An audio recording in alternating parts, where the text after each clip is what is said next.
Well, welcome to another episode. Finally in the garage. Yep, been a hot minute. This is episode, let me guess, 47. 44. Let me check. Way off. We missed a week in there. We did miss a week last week. But we're back. Yep, we are back, and we actually just got done putting in my earth pond. So thank you for your help. 44. 44. Okay, episode 44. So, yeah, the earth pond is in front of my hawk blind, and it was kind of warm out.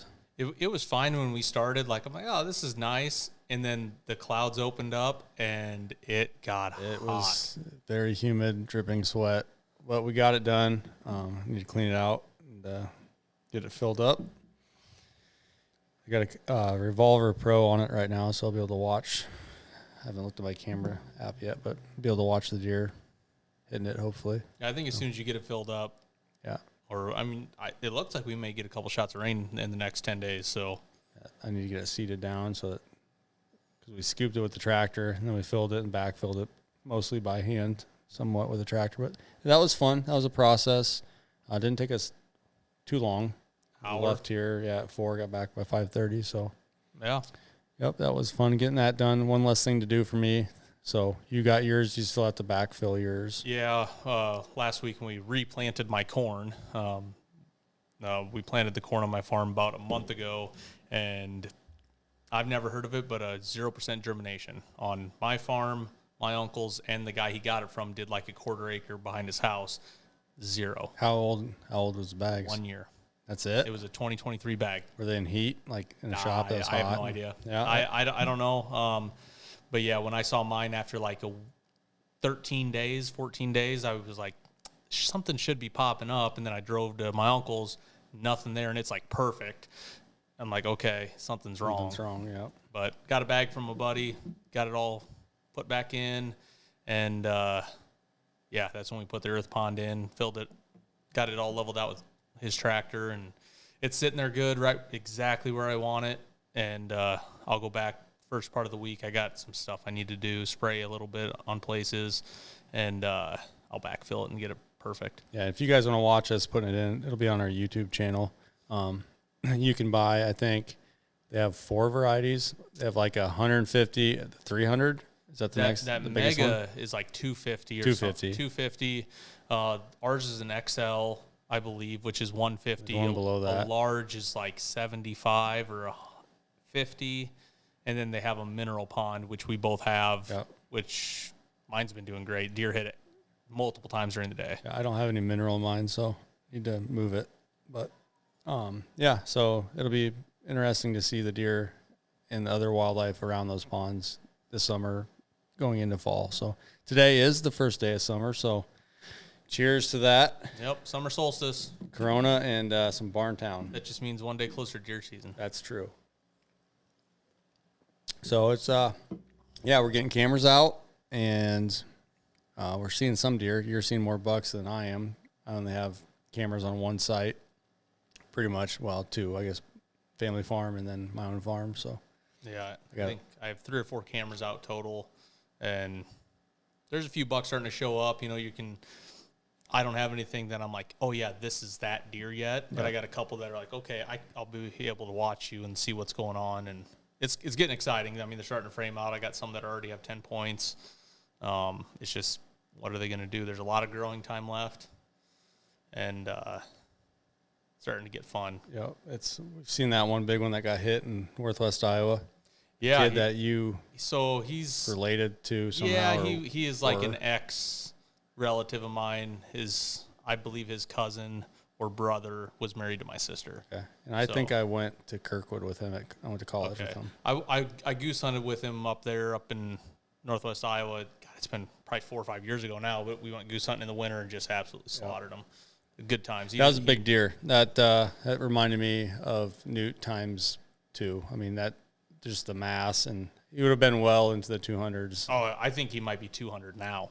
Well, yeah. He was about that size now, but he had more trash, and Yeah, that deer just is a beast. And, of course, the velvet makes everything bigger. right. Yeah. Yep. He actually reminded me of this deer a lot I mean, he probably looks like that right now. Yeah, and he's dead because he got hit by a car. But unfortunately, but It- he got it a happens. salvage tag. He's going to get it mounted. Good. And I'm like, why wouldn't you? and he was hunting that deer, right? Hunting the deer has the sheds from the year before. I mean, that's just it sucks. I've never had to like 100% deal with it. Like, I'm like, this is the deer I want. Besides like EHD, knowing like this deer's growing up, then poof, disappears right before season. You're Someone like, hits him. Yeah. The funny thing about that is Jen, when we were looking for him one summer night years ago, and he had this rack. He was about halfway grown, and Jen about hit him with her Jeep. She had that little Jeep, Liberty? little silver, wasn't a Compass. No, Compass is right. Maybe it was a Compass, but it was a small Jeep, and she about nailed it. I think it was a Grand Cherokee. It was a smaller. Okay. Yeah, she about hit it with her car right in front of us. So it does happen. It sucks, but like I said, we've probably been pretty fortunate that most of the deer that we're not hunting right next to a highway. I mean, there are some, It happens. like the one farm you had right next to a highway. And Yep, deer die. Actually, one of my uncles, I had a buck on camera like 2 days. This has been 4 or 5 years ago. 140s class deer, and he ended up getting hit on the interstate like a mile away. Like I just happened to randomly see him in the ditch late November, and I pulled over, and I'm like, okay, I have pictures of that that's deer. him. That's unfortunate, but it does happen, and that's the way of the world. So Absolutely. on this podcast today, we're going to talk about, well, earth ponds, and now we're going to talk about trail cameras and hemp rope scrapes. Yeah, scrapes, mock rubs, something that we rely on heavily. Yeah, and for inventory. we've had more luck, I would say, on the mock scrapes other than the mock rubs. There's been guys out there like Tim, one of our buddies. He always gets great pictures, deer hitting his pine rub posts. However, I have not. It seems when I move the camera off there, they hit them. It's like, oh, I should have kept the camera there. Yep, show up and it's all jacked Yeah, sideways. and You're you've had some deer hit them, but not near as much as Tim. No, this year on my farm that I just bought, I had way more success just this last season than I ever have. So it's something that they're not around at all. And it was in a brassica field, and they hit it all the time. As far as like time and energy goes, I would probably much rather hang a scrape. Yep. Because you got to auger it in or post hole dig it in, and you got to find the branch. I'll still do them. Yeah, but, I'll probably do one. We may have, one or two where we'll have 20 mock scrapes, Yep. Across different farms. Yeah, and I had a whatnot. farm years ago, my family farm. I had probably like 7 hemp ropes just around the one little plot by the blind.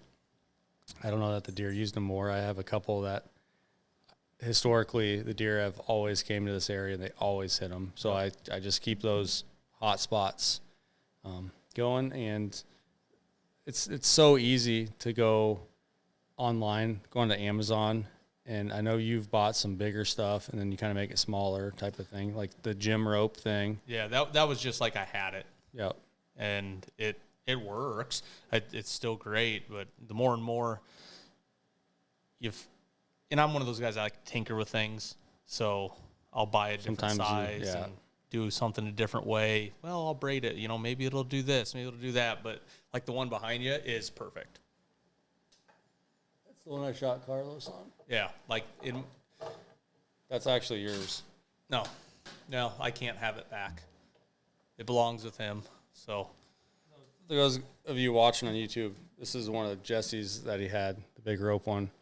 And I had Carlos, he actually came up to it in the video of me killing him, hit it, drew my bow back, and shot him. So most of them are not that thick, at least most of mine, just because I don't want to spend the money. I just buy like the cheap roll on Amazon. Yeah. And use the zip ties, tie them down to a branch. The only thing I will say, and I know you've had this problem too, is swinging in the wind, false triggers. And a thing you can do to minimize that is zip tie this up and zip tie it right here so it's kind of stiff, and it's just at that almost that chin level, chest level. Yep. You don't need to get them super high. If you get them high, then when the leaves fall off, that branch usually goes back up with the, like if you're an oak branch or something, when the leaves fall off, or oaks tend to keep their leaves a little bit longer. So Yeah, when I put them up in mid to late summer, I usually am guessing they're going to move up 6 inches. So you'll put it chest level, where a deer would walk up and nose it, and then by the time season rolls around, they'll do that whole giraffe long neck. Yep. And get up there. And get after you want them. I've had a couple cameras that they wear so much because it's just fibers from. It's hemp. It's hemp fibers. Yep. So then they're rubbing. I've had one camera that was perfect, and they'd walk up to it and then just put their nose in their glands and do that kind of thing. But I've had others that almost hit the ground, and I've had coyotes play with them. Oh yeah. I had one owls. Yeah, owl tried to hit it. Fox come up and it looks like a squirrel tail, so like the owls maybe think it's something. Oh, I'm sure. But I had one coyote that kept playing with it like it was a toy, and I had pictures of him like looking up there because it like swung back up and got stuck. He's like, "Oh man, yeah, my toy's gone." Yeah, I can't play with that anymore. Yeah, it's and one thing I think I'm going to do a little bit more. I had amazing success last year with drippers. And I've had the opposite. I've never had good success. I've never had drippers. Great success, but this year I 100% thinks it's the spot. Like you got to have a community scrape. It's got to be the spot. The spot. If you find a bunch of scrapes, put one there. Well, the one I had last year, I had on the corner of the pond, and it's the best picture I got all year last year of my late muzzleloader buck hitting that. And there's you can see the dripper in the picture, and it is absolutely perfect. I had 30 different bucks hit that dripper during the season. Yep. There's spots where it seems to always work, and spots that just for whatever reason it's on the inside corner. Like when I shot TW, he walked right past it, didn't even hit it, ended up dying in it, but he wasn't going to hit it. He was going out to feed. Yep. And I had no pictures of deer actually using that one. It's a good spot, but it's not the spot. Right. And I think every year we kind of learn that, like, I need to have one here. Whether or not it's going to pan out is another story. Like, and they're cheap. Zip ties, hemp rope. Just buy a roll.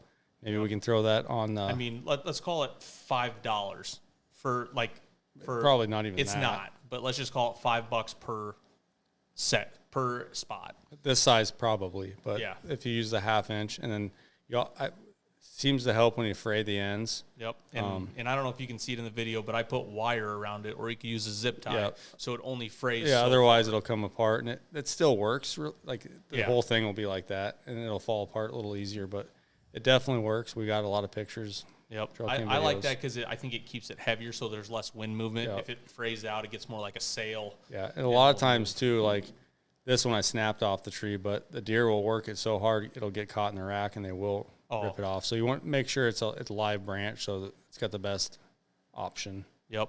To not break off. So you might have to put them up during the season, but I got a couple spots on my piece that, especially that back plot, I've kind of done the whole food plot architecture where I have mowed underneath overhanging branches, and I was looking at it, and I'm like, okay, I'm going to cut this one, and I have one that'll come out, and it'll be like 25 yards away from the blind, exactly where I want it, and that will be the only scrape in that whole plot, and the whole plan is that's what the deer is going to come. I have one similar to that, and they hit it every time, and it's a big one like this.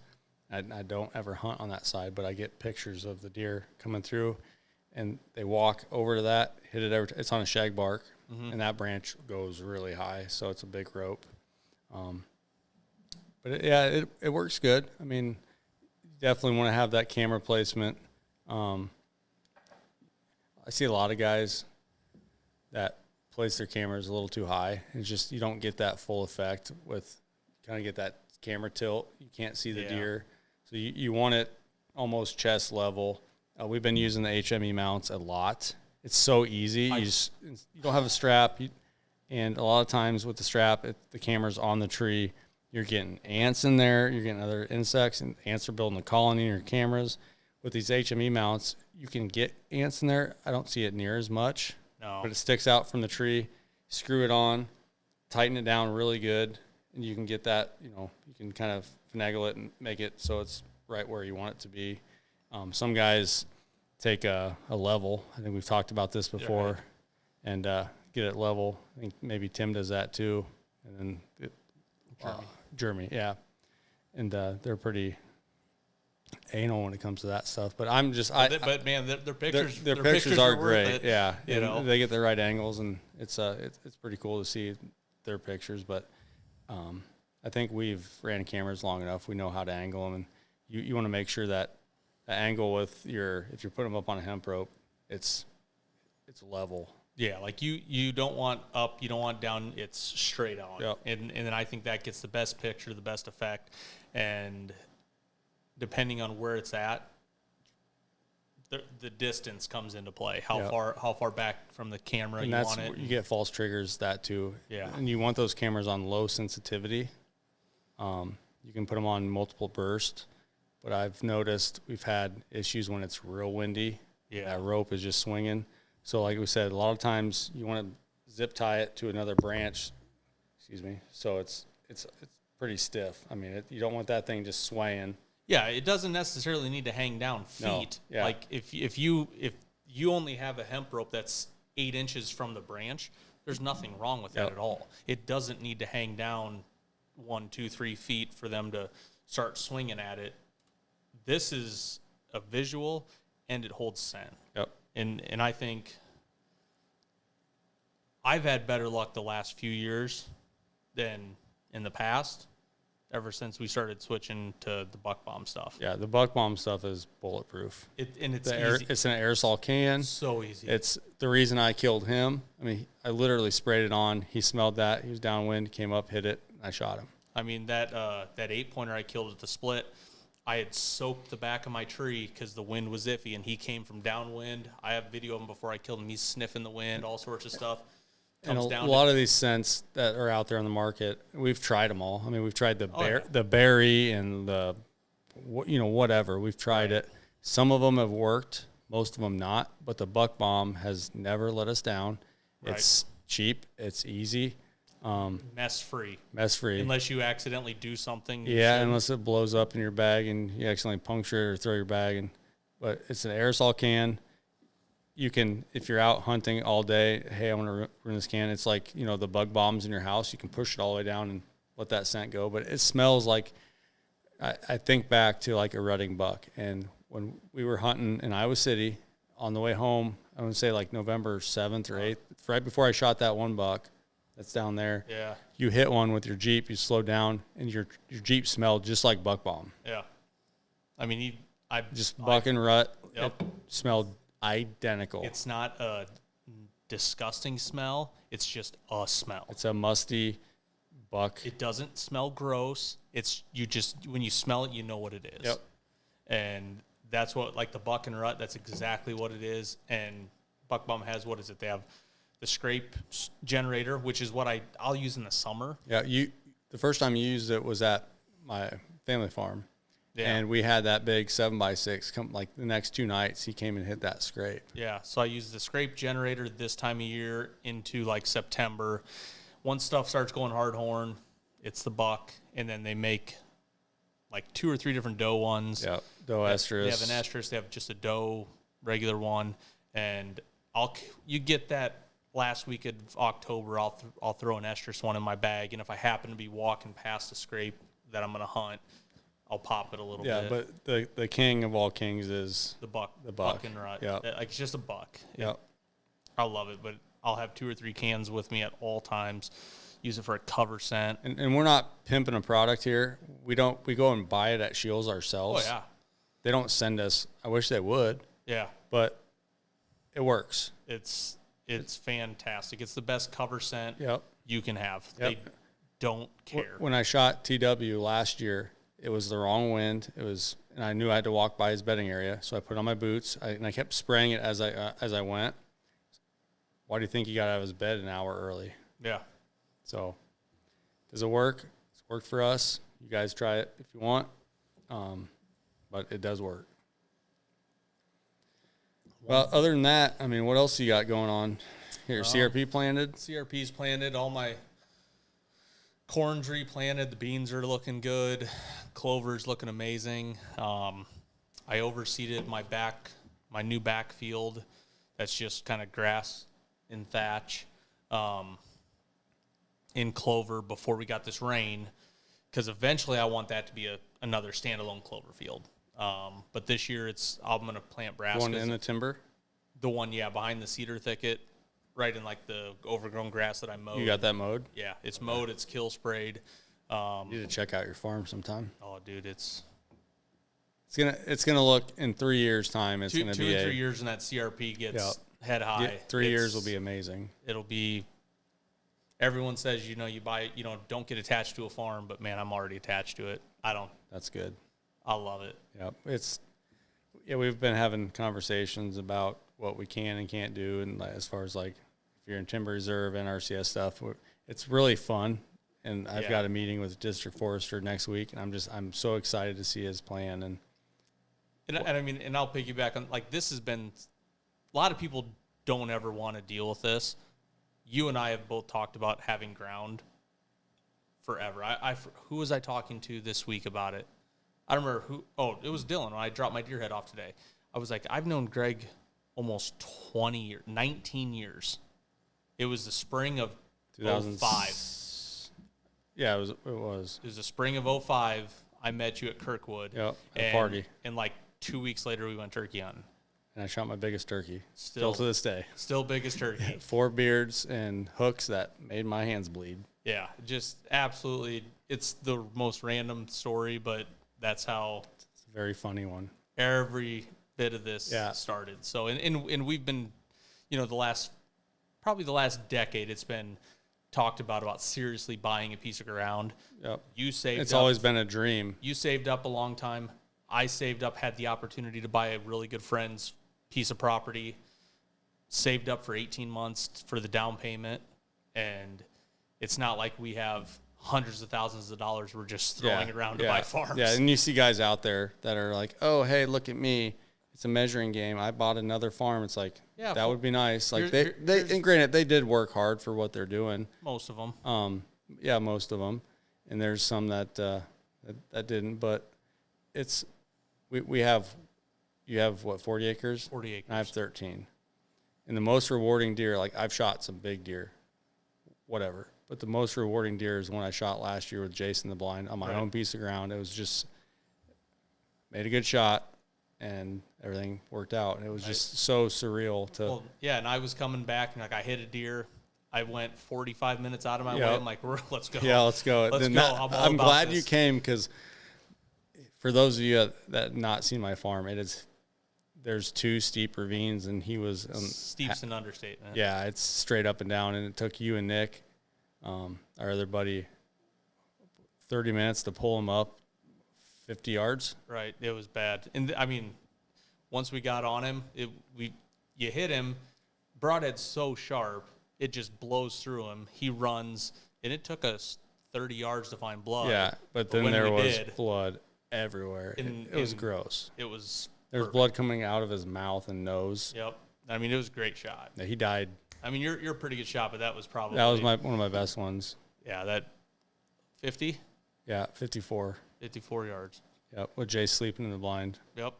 And the GoPro and everything running. It was pretty cool. It's on our YouTube channel as well if you guys want to watch that. There's like 20 views on it. So,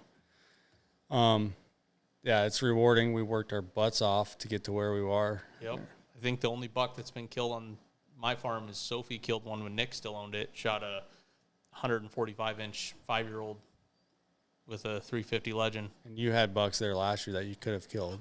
There was a couple old bucks, a couple old 8-pointers that it was early enough in the season. I didn't want to not waste, but I was hunting some deer. Yep. And I didn't have a landowner's tag. If I'd had a landowner's tag, I would have shot that deer. Yep. Now you own it. Now you have it in a CRP contract, so therefore you are eligible. Yep. I actually got a landowner tag last year for late season muzzleloader, and ended up shooting a doe. Yep.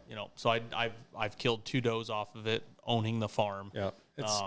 It's exciting to see. Like, it's just different. Yeah. You put, what can I do to make this better? And you've got the right mindset, and you know what to do because you've dreamed about this your whole life. And finally got my own piece. I'm going to put a pond. I got my clover looking. Your clover probably looks good or as good as Mitch's, which Mitch's looks amazing. Yeah. And you put in the culvert to get through to your other side, like you got Nate drilling your prairie. That's all done. Yep. So you can kind of lay back and, hey, this is the next step. I got to get this mowed a couple times this year. Maybe burn it in the spring. Yep. Plan is to burn it off in the spring. I would recommend one thing, and a lot of guys don't do this, is to have a green fire break. And to ensure those green fire breaks, you need to mow them now and keep them mowed. Yep. I think what's going to happen is because I think I'm going to pay Nate to go in and mow it. It's 27 acres. That's more than our tractor and mower can handle. There's no way. I'm just going to pay for it to be done. It's only going to be a few years that this needs to be done, and there's cost share in it. That's the nice thing about CRP. There's cost share in mowing it, not in burning it, but in mowing it. Yep. So we'll go in, we'll mow it a couple times this fall, hopefully this spring, earlier than later. Just, who knows what the weather's going to be. You, me, maybe Aaron, and one other person. And as long as and I've been doing this for a long time with prescribed burns, as long as you have good fire breaks, it is easy.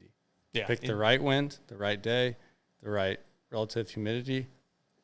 Even if your neighbor has thousands of acres, as long as you're not burning up your truck, or if you're not burning 30-mile-an-hour wind, you're good to go. So it is green fire breaks, whether you plant them in clover or you just keep them mowed. And that's the thing with my ATV, I can just make one loop around it. It's 44 inches wide. Yep, you keep that vegetation actively growing. Yep. You can even, like I said, you could do clover in it if you wanted to. Just walk around it with clover. You could buy a 50-pound bag or whatever you need, probably more than that, and keep it green. It's easy. A lot of guys that do it for a living, prescribed burns, will take a tractor in and disc it. Yep. And it's probably easier doing that. So. Yep. There's a lot of options, but I 100% believe it needs to be burned off in the spring, just to the first couple of years. As long as it's not sparse and the fire won't go through it, you definitely need to burn it. Like I said, on the way in here, that's the second-year prairie down the road, and they burned it this spring, and it's coming up, and we had some thistle issues, which we mitigated those, but it looks really good. Yep. So. Yeah, I'm excited because I just know how some of these farms look after 2, 3, 4 years in CRP. Yep. And it's a game changer. Yeah, as long as you have the will and the way to manage them, which you do, and with Nate being a huge help with his equipment and his knowledge. I went to school with him, and he's got his own private company. He does prescribed burns. He puts in food plots. He mows solar panel arrays. He does a lot of things. He does goats on the timber. He's got like 100 goats. He lets go, puts electric fence, and oh really? Yeah, it's pretty cool. I think he's got a partner in that, but the goats can do some really good too. All they do is eat. Yep. So eat the undergrowth and the shrubs, and they do some damage. So good damage, but other than that, we're 30 minutes in. My kid's out playing some football with my wife, and you got to pick up your girl. So we'll keep it short and sweet.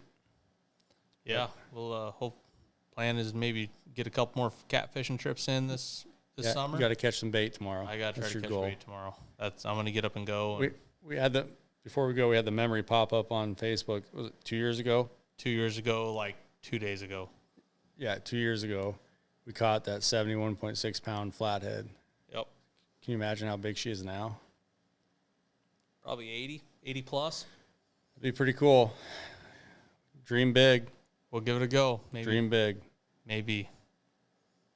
Awesome. So let's set a state record. Yep. But yeah, enjoy your first day of summer. I know it's going to launch on Sunday, but we appreciate each and every one of you.